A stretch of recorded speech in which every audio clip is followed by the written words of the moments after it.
So in the second video, welcome back, we're going to be talking about the iliopsoas a lot. So the iliopsoas, we often just refer to it as the psoas, is actually two muscles that are joined at the bottom to form one tendon, and they are your deep hip flexor group. So they have two main functions, right? One of them is to stabilize the spine, and one of them is to flex the hip or bring it up to the front and side. So this muscle is super important for our extensions front and side, and also for any of those of you who are listening who do Graham technique, it's a very important muscle for Graham technique as well. What I often find in our dance population is that people do not have enough strength and control of the iliopsoas muscle, and instead start to grip with your more superficial, your outside hip flexor muscles, like your TFL, for example, which is kind of on the front side of your hip. And then a lot of people's hips start to feel ginchy and tight and pinchy. I just want to say a disclaimer like that. Just because you have pinchy pain in the front of your hip does not mean that this is your issue or your only issue, but I'm just putting that out there as one of the things that I see. So in this video, we're going to work a lot on conditioning and activating the iliopsoas, and we'll see if we can try to talk about how this fits in directly to your développés, to your Graham technique, to anything else that you might be using in dance class in general. So as always, if you have questions, please let me know. And additionally, I will say my disclaimer again that this should not be used in place of medical advice. This is just for strength and conditioning, and you should not put this in place of any kind of rehabilitation protocol that you have been prescribed. Okay, thanks, enjoy. So just so that you have a visual, I wanted to show you a picture of the psoas muscle. I want you to notice that it goes all the way from the bottom of the rib cage to the top of the thigh bone or the femur, and it helps to stabilize the spine and bring your leg up to the front and to the side. The muscle highlighted here in red is the tensor fasciae lata, or the TFL, and this muscle tends to grip if the psoas isn't strong enough to do its job, and I'll be referring to it a lot in this module.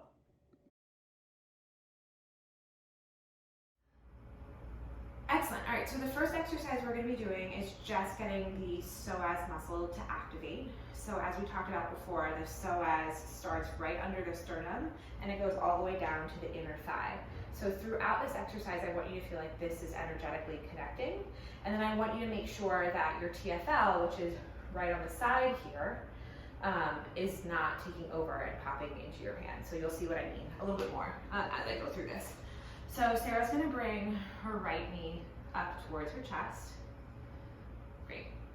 And she's going to use her opposite arm, her left arm, to put her hand right here into her knee. So before this hand does anything, she's also going to take her right arm and put it on her TFL to make sure that it's not popping up into her hands and compensating during this exercise. So what she's going to do from here is she's going to gently push this left hand into her knee. And she's going to think again about energetically connecting the psoas muscle in the front, which is the muscle that does our développés and helps us with things like turns around the back and Graham. And so far, she's not feeling anything in here. If she starts feeling this TFL start to contract and take over, she's going to put less force through her arm. So she's going to go ahead and hold for about 10 seconds, which she's probably already done, and then relax. Good, we'll take a small break, and then we'll go ahead and activate that one more time. Good. And notice she's also keeping a nice neutral pelvis and not tucking under, and she'll hold for 5 more seconds. 4, 3, 2, and 1. Good, and go ahead and relax your leg for a second. So if you can do that with success, then we're going to show you a progression. If you are having trouble turning off your TFL, the side muscle, and pushing hard into your knee to turn on your psoas, then I suggest you stay there for a little bit and try a couple sets of 10 until you fatigue.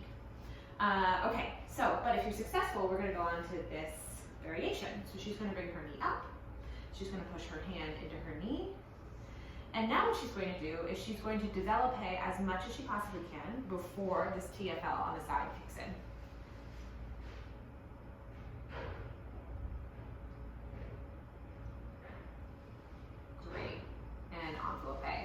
And notice that she did a really nice job monitoring. I could tell because she didn't just go whack into full développé. She went only as much as she could before her TFL started to take over. Good. And we'll do that to fatigue. And again, fatigue is until your TFL starts to kick on and it's taking over instead of having your psoas muscle work. Now, you might start to feel your quads work. That's totally normal because your quad has to extend your knee. And there's no reason why, you can go ahead and stop, Sarah. There's no reason why you can't try both of these exercises in a slightly turned out position, which would look kind of like, bring your knee up, and you can turn out, and then your hand will go across this way. So you can try those two same combinations. Ooh, block my face. You can try those two same combinations in turn out as well. Good.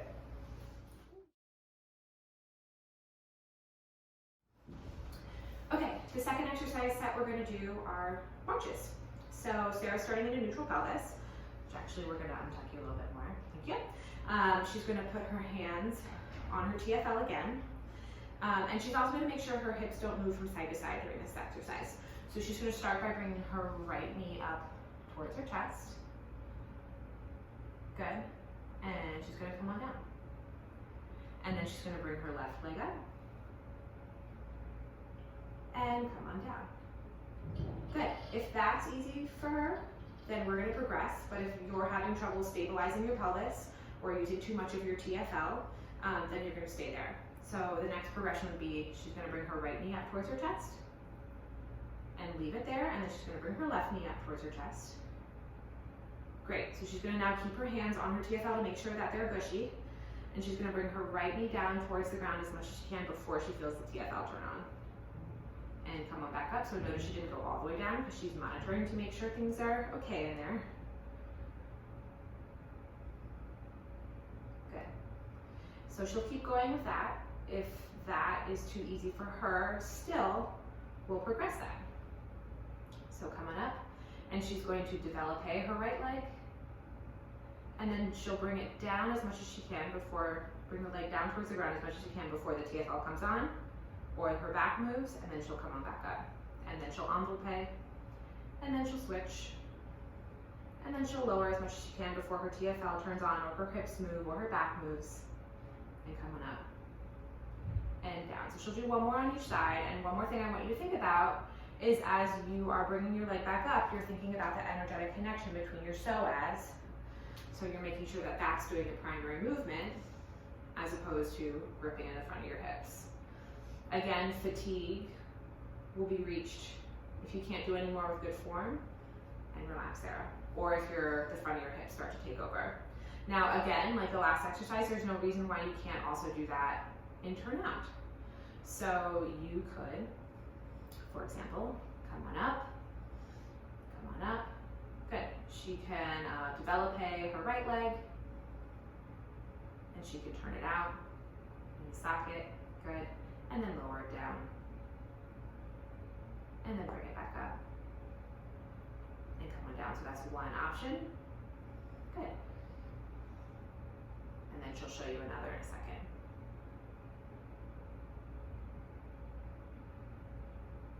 Good, and down.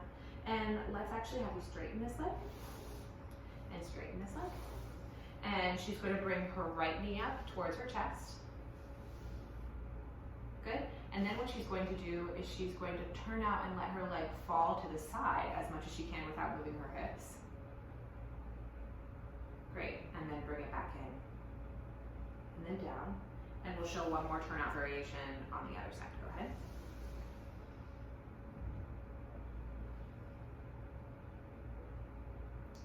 Come on in. No. Thanks, Sarah. Okay, so we're going to work your psoas and your turnout muscles in side lying in a turnout position. So this one's really hard, so give yourself time with this one, and you might have to slow it down in chunks. So the first thing that we're going to do is we're going to have Sarah do a parallel passe on the top leg.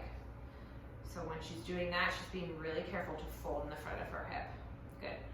From there, she's going to turn out her top leg, without pushing her hip forward, right? So she's thinking really hard about using her turnout muscles. Good. And then let's actually turn on in and come on down. So you might have to do a couple of these to get used to it. Go ahead. One thing that I want you to make sure of is that your hip is staying, your top hip is staying right on top of your bottom hip and it's not rolling back as you turn out. No compensating, and make sure you're not arching through your back. Good. And she's gonna come on all the way down. Good, so if you're successful with that, then you're gonna take it to the next step. You're going to parallel passe, turn out, and now she's going to développé as much as she can without letting this TFL kick on again.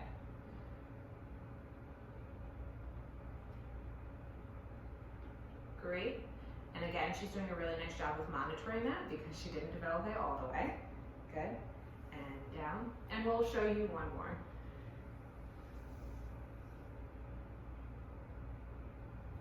Good. Keeping soft in the side of the hip and développé as much as she can without letting it take over. And enveloppé and in and relax. So if you're strong enough to get to this section, be kind. You might only be able to do a couple of repetitions, like 2, 3, 4, before you get fatigued and notice that you're compensating in places. But the key is that you keep pushing your threshold, and over time you'll be able to do more and more. And now a little recap of the exercises from part 1. First exercise is the psoas activation. If you're successful with that, you'll go on to the psoas activation with the développé. After that, we had marches on your back. If you're successful with that, you can progress to marches with an extending leg, which you can also do in turnout. Or you could also do bent knee fallouts with your leg going out to the side. And the last exercise we covered was the side lying passe turnout, which you can progress to développé. So remember, you should perform each of the exercises to fatigue on both sides, and none of the exercises should hurt. If they do, please stop. And so now let's go on to part 2.